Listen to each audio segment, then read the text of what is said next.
Is this possible in CapCut? Yes, this is possible. तो इस video को बनाने से पहले मुझे बहुत ज्यादा सोचना पड़ा, बिकॉज हमें इस मैप में 3D इफेक्ट जो देना था। तो देखो, हम इस इफेक्ट को बनाने के लिए फोटोशॉप का भी यूज करेंगे, और जिनके पास फोटोशॉप नहीं है या फिर पीसी या लैपटॉप ही नहीं है, तो वो पिक्सल लैब या फिर फोटोपिया यूज कर सकते हैं। फोटोपिया एक फोटोशॉप का फ्री ऑनलाइन वर्जन है। तो मैंने भी फोटोशॉप 2-3 दिन पहले ही इंस्टॉल किया है, इसलिए हम बहुत बेसिक चीजें यूज करेंगे जो आप फोन में भी क्रिएट कर सकते हो। तो इस मैप एनिमेशन को क्रिएट करने के लिए सबसे पहले आपको डाउनलोड करना होगा एक मैप। मैप डाउनलोड करने के बाद में आपको आ जाना है फोटोशॉप या फोटोपिया या फिर पिक्सल लैब। जिनके पास पीसी या लैपटॉप नहीं है वो फोटोपिया या पिक्सल लैब यूज कर सकते हैं। मैं भी 5-6 दिन पहले पिक्सल लैब ही यूज किया करता था, बट नाउ मैंने फोटोशॉप इंस्टॉल किया एंड मैं इसको यूज करना शुरू कर रहा हूँ। तो फोटोशॉप में आने के बाद मैं यहाँ पर न्यू फाइल पर क्लिक करूंगा और यहाँ पर मैं थंबनेल का साइज चूज कर लूंगा, जो कि थंबनेल का साइज होता है, विड्थ होती है 9020 और हाइट होती है 1080, और इसकी रिजोल्यूशन को हम 300 ही रखेंगे और क्रिएट पर क्लिक कर देंगे। उसके बाद में आपको यहाँ पर दूसरे नंबर पर एक ऑप्शन मिलेगा, इस पर राइट क्लिक करके आपको इलिप्टिकल मार्क्यू टूल को सिलेक्ट कर लेना है। इस पर क्लिक करने के बाद में अब आपको यहाँ पर एक सर्कल बना लेना। आपको यहाँ पर कुछ अंडे का शेप देना होगा इस सर्कल को, बिकॉज हमें 3D इफेक्ट चाहिए। तो हम इस शेप में इसको बना लेंगे। इसको बनाने के बाद में अब यहाँ पर आपको कलर का ऑप्शन मिलेगा, इस कलर के ऑप्शन को चूज करना है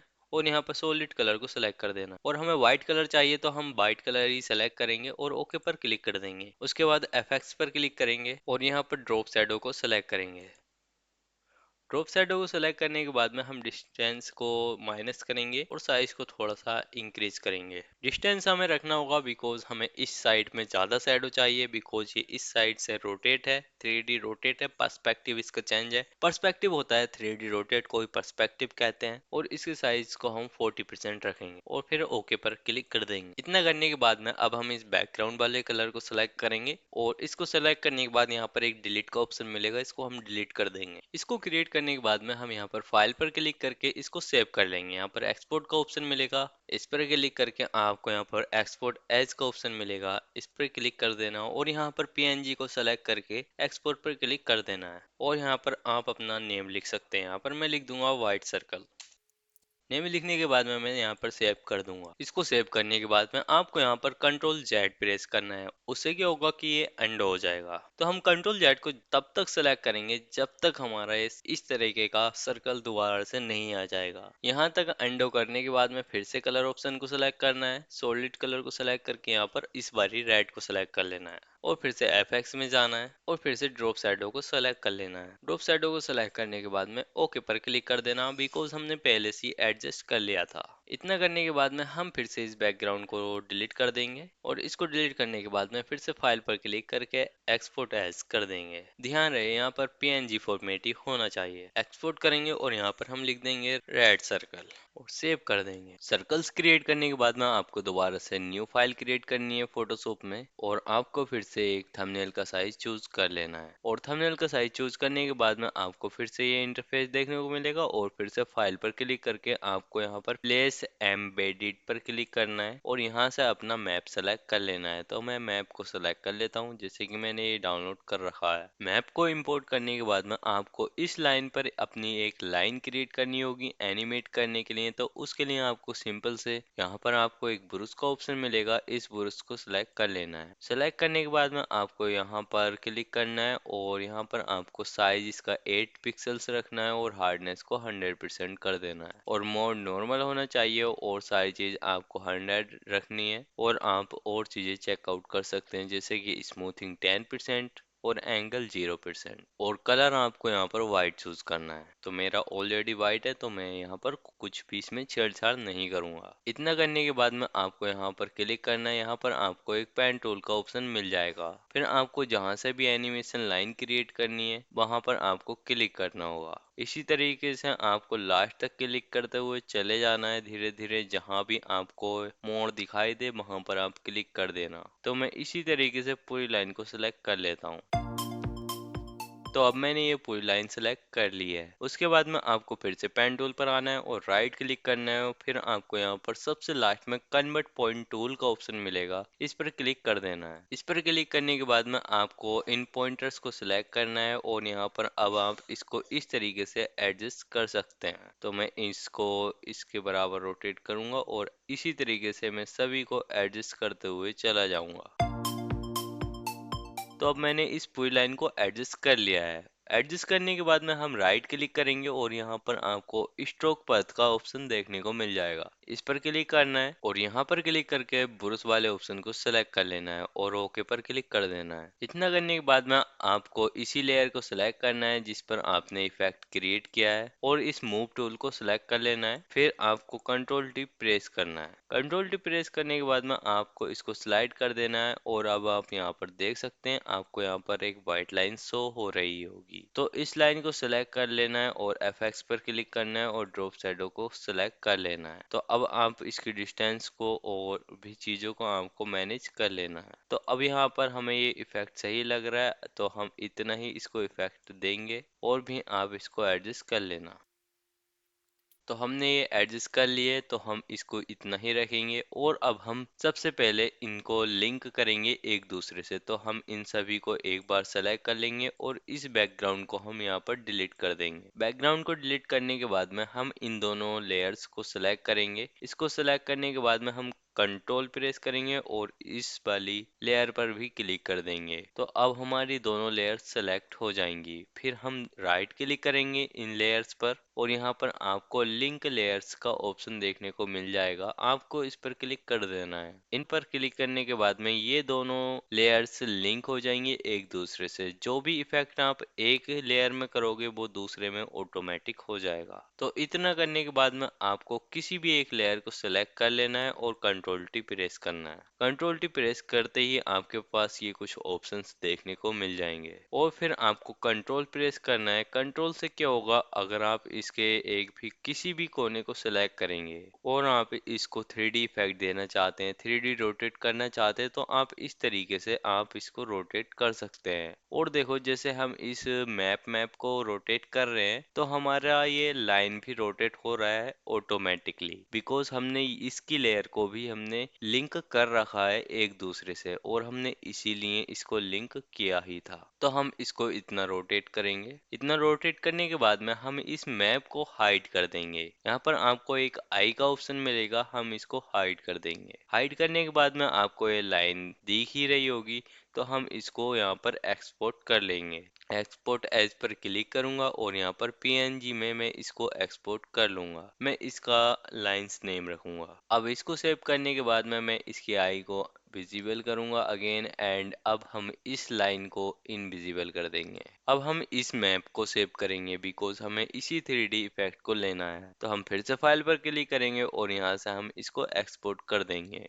एक्सपोर्ट पर क्लिक करूंगा और मैं यहाँ पर इसको मैप नेम दे दूंगा। तो अभी हमारा फोटोशॉप का सारा काम हो ही चुका है। तो अब हम चलते हैं कैपकट में। कैपकट में आने के बाद जो भी फाइल्स हमने क्रिएट किए हैं, जो भी मैप वगैरह हमने क्रिएट किया है वो हम इसमें इंपोर्ट करेंगे और ये सारा मटेरियल आपको मेरे व्हाट्सएप चैनल पर मिल जाएगा। जो भी मैं क्रिएट करूंगा और भी ज्यादा मटेरियल मैं आपको प्रोवाइड कर देता हूं, तो आप उसकी टेंशन मत लेना। इन चारों को इंपोर्ट करने के बाद में हमें यहाँ पर मैप को इंपोर्ट कर लेना है। यहाँ पर मैप को इंपोर्ट करने के बाद में हम इस लाइन को इंपोर्ट करेंगे और इस लाइन को हम थोड़ा सा आगे की ओर करेंगे और इस मैप की लेंथ को भी हम थोड़ा सा इंक्रीज कर देंगे। इतना करने के बाद में हम इस लाइन को सेलेक्ट करेंगे और मास्क ऑप्शन को सेलेक्ट करके यहाँ पर हॉरिजॉन्टल को सेलेक्ट करेंगे। अब हमें यहाँ पर स्टार्टिंग पॉइंट में ही एक की फ्रेमिंग को ऐड कर देना है और की फ्रेमिंग को ऐड करने के बाद में हम इसको रोटेट करेंगे -90 डिग्री। रोटेट करने के बाद में हम इसके स्टार्टिंग पॉइंट में आएंगे और फिर यहाँ पर आके आपको इसमें एक लास्ट में जाके एक की फ्रेमिंग और ऐड कर देनी है। इतना करने के बाद में आपको इसको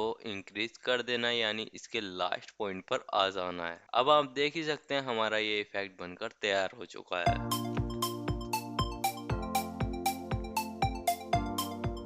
तो अभी हमारा ये लाइन एनिमेशन तो क्रिएट हो ही चुका है, वो भी 3D इफेक्ट में, तो उसकी चिंता ना करें। बट अभी हमें यहाँ पर सर्कल इफेक्ट और रह गया है, तो इसको क्रिएट करने के लिए सबसे पहले हमें यहाँ पर रेड सर्कल को लेना होगा। रेड सर्कल को लेने के बाद में हम इसके साइज को छोटा करेंगे और यहाँ पर हम इसको एडजस्ट कर देंगे। और इसको सेलेक्ट करने के बाद में वीडियो के बेसिक्स में आ जाना है और इसके स्टार्टिंग पॉइंट में ही एक की फ्रेमिंग को ऐड कर देना है। और की फ्रेमिंग को ऐड करने के बाद में हम इसकी स्केल को बिल्कुल 0 कर देंगे। हालांकि ये 0 नहीं होता है, 1% होता है, तो आपको 1% ही रहने देना है। अब आपको थोड़ा सा आगे आने के बाद में इसकी स्केल को 11 या 12% कर देना है। और जैसे ही आप इसकी सेकंड की फ्रेमिंग पर आएंगे, आपको यहाँ पर व्हाइट सर्कल को सेलेक्ट कर लेना है और इसको नीचे की ओर रखना है। और इसकी स्केल को भी हम यहाँ पर 12% ही रखेंगे। और इस व्हाइट सर्कल को भी हम इसी के नीचे की ओर रखेंगे, बिल्कुल इसके ही पास में हम इसको एडजस्ट कर लेंगे। एडजस्ट करने के बाद में हम इसमें कोई भी की फ्रेमिंग ऐड नहीं करेंगे, बल्कि हमें यहाँ पर रेड सर्कल को ही सिलेक्ट करना है और थोड़ा सा आगे की ओर आना है। आगे की ओर आने के बाद में हम इसके साइज को थोड़ा सा माइनस करेंगे और इसको थोड़ा सा एडजस्ट करेंगे, इसको बीच में रखने की कोशिश करेंगे। तो अभी हमारा ये इफेक्ट बनकर तैयार है, तो अब आप देख ही सकते हैं। तो आपको यहाँ पर गौर देना है, ठीक है। तो आपने देखा हमारा ये इफेक्ट कैसा लग रहा है। तो जैसे कि अब आप देख ही सकते हैं, हमें इस लाइन में तो शैडो दिखाई दे रही है, बट हमें इन सर्कल्स में शैडो बहुत ही कम दिखाई दे रही है। तो उसके लिए आप यहाँ पर इनकी ड्रॉप शैडो को इंक्रीज कर सकते हैं पहले से ही फोटोशॉप में। और इसी तरीके से आपको जहाँ भी ये क्रिएट करना होगा, आप आसानी से क्रिएट कर सकते हैं। और अगर आपको ये और ज़्यादा स्मूथ बनाना है, तो आप यहाँ पर अल्ट प्लस के प्रेस करेंगे और इसमें भी आप कुछ स्मूथनेस ऑटो कर्व को सिलेक्ट कर लेना है। तो मैं इनमें ऑटो कर्व को सिलेक्ट कर लूंगा सिंपल से। ऑटो कर्व को सिलेक्ट करने के बाद में अब आप दोबारा से देख सकते हैं ये इफेक्ट स्मूथ हो चुका होगा। तो अब ये थोड़ा सही लगने लगा है, बल्कि जैसे कि वो इफेक्ट बना हुआ है आफ्टर इफेक्ट में, जो कि मैंने आपको स्टार्टिंग में दिखाया था, बल्कि उसकी ही तरह हो चुका है। तो अब आपका ये भी क्रिएट हो चुका है और ये लाइन भी यहाँ तक पहुंच ही चुकी है। लेकिन जैसे कि आप यहाँ पर देख सकते हैं, हमें इसका साइज कुछ ज्यादा ही बड़ा लग रहा है, तो उसको हम छोटा करेंगे। तो हम सबसे पहले इस रेड वाले सर्कल को चूज करेंगे और इसके बीच वाली की फ्रेमिंग में जाएंगे और इसको यहाँ पर थोड़ा सा छोटा करेंगे। और फिर इसकी लास्ट वाली की फ्रेमिंग में जाएंगे और इसको और ज्यादा छोटा कर देंगे। इसी तरीके से हम वाइट वाले सर्कल को सिलेक्ट करके यहाँ पर इसकी साइज को भी यहाँ पर छोटा कर देंगे इस तरीके से। तो अब हमारा ये इफेक्ट बनकर तैयार है बहुत आसानी से। तो अब आप देख सकते हैं, तो हमारे यहाँ पर भी हमें इस तरीके का इफेक्ट क्रिएट करना है, यहाँ पर इस बिंदु पर भी। तो इसको यहाँ पर पहुँचने से पहले ही हमें यहाँ पर इसमें एक की फ्रेमिंग ऐड कर देनी है। की फ्रेमिंग ऐड करने के बाद में हमें यहाँ पर फिर से इन सर्कल्स को सेलेक्ट करना है। मैं इनको सेलेक्ट कर लूंगा और इसके साइज को हम छोटा करेंगे। छोटा करने के बाद में हम इसको यहाँ पर रखेंगे और फिर से हम इसमें एक की फ्रेमिंग ऐड करेंगे और थोड़ा सा आगे आके इसकी स्केल को थोड़ा सा इंक्रीज कर देंगे 8%। और फिर से थोड़ा सा आगे आएंगे और इसकी स्केल को अब हम कम कर देंगे 2%। और फिर इसकी फर्स्ट वाली की फ्रेमिंग पर आकर इसकी स्केल को हम बिल्कुल 1% कर देंगे। इस तरीके से हम फिर से अल्ट के प्रेस करेंगे और यहाँ पर ऑटो कर्व को सिलेक्ट कर लेंगे। तो अब हमारा ये एनिमेशन भी बहुत ज़्यादा स्मूथ हो गया होगा। लेकिन देखने से पहले हम इसमें एक वाइट सर्कल को भी ऐड कर लेते हैं पहले ही। तो मैंने ये वाइट सर्कल को इंपोर्ट कर लिया और मैं इसके साइज को छोटा करूंगा। मैं इसके साइज को यहाँ पर 8% रखूंगा और इसको एडजस्ट कर लूंगा। और एडजस्ट करने के बाद में अब आप ये एनिमेशन देख ही सकते हैं। तो अब हम इस मैप की लेंथ को थोड़ा सा इंक्रीज कर लेंगे और इस लाइन की लेंथ को भी थोड़ा इंक्रीज कर देंगे। इसी तरीके से हमने जो भी चीज़ों को यूज़ किया है और लेंथ उनकी कम है, तो हम उनकी लेंथ को इंक्रीज कर लेंगे। इंक्रीज करने के बाद में मैं आपको दोबारा से दिखा देता हूँ हमारा इफेक्ट कैसा बन चुका है।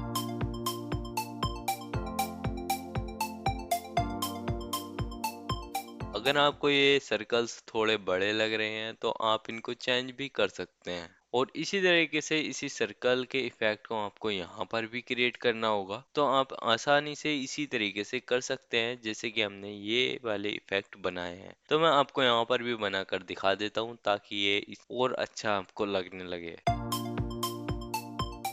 तो अब मैंने यहाँ पर तीसरा इफेक्ट भी क्रिएट कर लिया है और अब आप देख ही सकते हैं। तो मैं आपको एक बार और दिखा देता हूँ।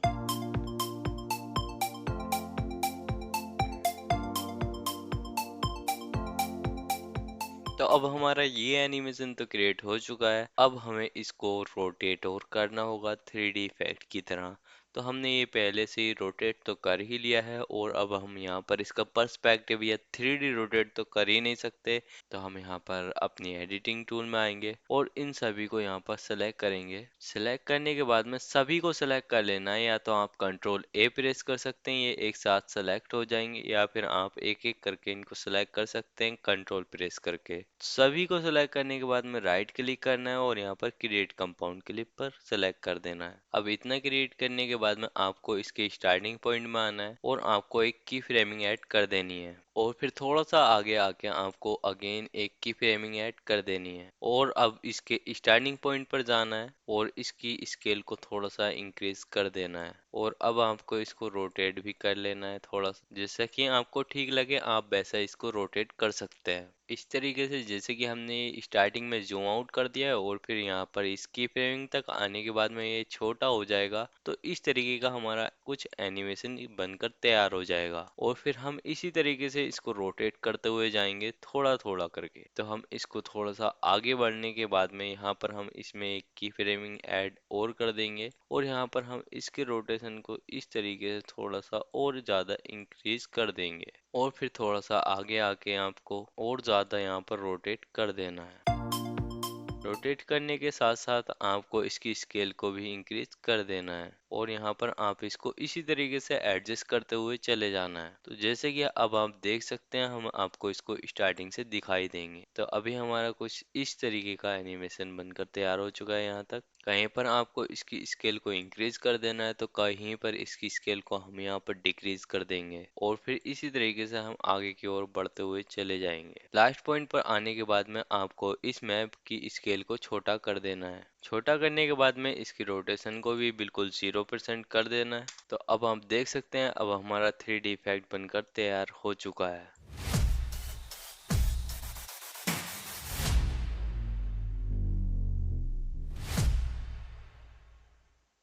लेकिन अभी हमारा इफेक्ट कुछ अच्छा नहीं लग रहा है, ओरिजिनल नहीं लग रहा है। तो उसके लिए आपको यहाँ पर अल्ट प्लस के प्रेस करना है, और यहाँ पर इसमें भी आपको ऑटो कर्व को सिलेक्ट कर लेना है। तो जल्दी से मैं सभी में ऑटो कर्व को सिलेक्ट कर लूंगा। तो अब मैंने सभी में ऑटो कर्व को सिलेक्ट कर लिया, और मैं फिर से अल्ट प्लस के प्रेस करूंगा तो ये की फ्रेमिंग हाइड हो जाएंगी। और अब आप उसके बाद देख सकते हैं हमारा एनिमेशन कुछ स्मूथ हो चुका होगा।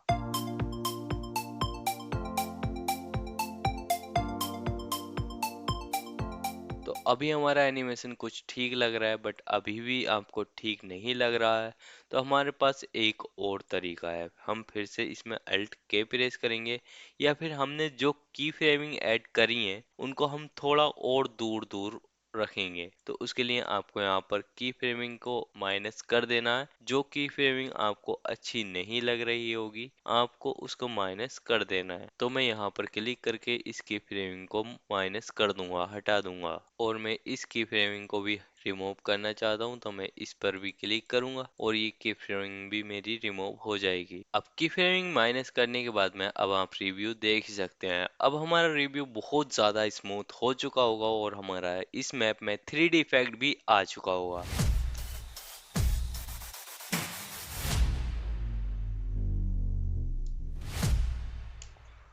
तो अब हमारा इस तरीके का एनिमेशन भी बनकर तैयार है। तो अभी हमें जो ऐड करना है, बट हम जो देख पा रहे हैं हमारा साइडों में यहाँ पर ब्लैक इफेक्ट आ रहा है जो कि हमको अच्छा नहीं लग रहा है। तो उसको आपको ब्लर करने के लिए सिंपल से यहाँ पर लाइब्रेरी पर क्लिक करना है। लाइब्रेरी पर क्लिक करने के बाद में बैकग्राउंड पर क्लिक करके यहाँ पर एक ब्लैक बैकग्राउंड ले लेना है। तो यहाँ से मैं इस ब्लैक बैकग्राउंड को इंपोर्ट कर लेता हूँ और इसके साइज को मैं छोटा कर लूंगा। और ध्यान रखना इस ब्लैक बैकग्राउंड में भी हम कुछ एनिमेशन क्रिएट करते जाएंगे जाएंगे जिस तरीके से हमारे मैप में एनिमेशन क्रिएट होता जाएगा। तो हम इस बैकग्राउंड को यहाँ पर रखेंगे और मास्क पर क्लिक करेंगे और हॉरिजॉन्टल को सिलेक्ट करेंगे और यहाँ पर इसके फेदर को हम इंक्रीज कर देंगे। फेदर को इंक्रीज करने के बाद में हम इसको इस तरीके से रोटेट करेंगे और इसको हम नीचे की ओर कर देंगे। उससे पहले हम इस फेदर को थोड़ा कम करेंगे और इसकी साइज को अभी हम इंक्रीज करेंगे थोड़ा सा, क्योंकि हमें इतना साइडों का ब्लर भी चाहिए होगा। तो इससे हमारा ब्लर भी बन जाएगा। तो जैसे जैसे हमारे ये कोने खाली होते जा रहे हैं वहां वहां हमें ये ब्लैक इफेक्ट लगाना है। तो अभी हमारा जैसे कि हम देख पा रहे हैं तो यहाँ पर हमारा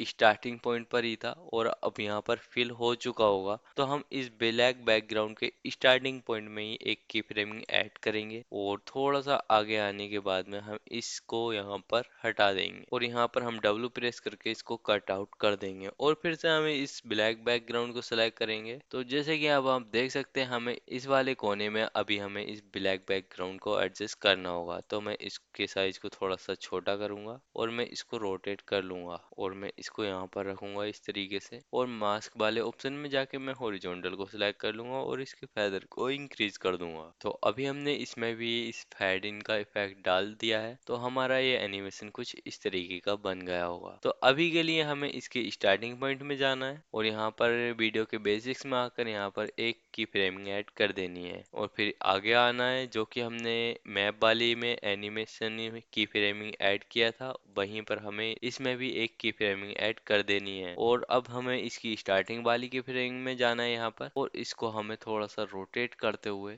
इस तरीके से इसको पीछे की ओर कर देना है। तो अब हमारा ये एनिमेशन भी इस तरीके से क्रिएट हो चुका होगा। इसी तरीके से हम इसकी शैडो इफेक्ट को क्रिएट करते जाएंगे और अभी हमारा ये एनिमेशन क्रिएट होता जाएगा। तो अब हम देख सकते हैं अभी हमारा ये एनिमेशन बहुत ही अच्छा बनकर तैयार हो चुका है। और इसी तरीके के मैप एनिमेशन के लिए और भी ट्यूटोरियल्स के लिए हमारे चैनल को सब्सक्राइब कर लेना। तो फिर मिलते हैं हम नेक्स्ट ट्यूटोरियल के साथ।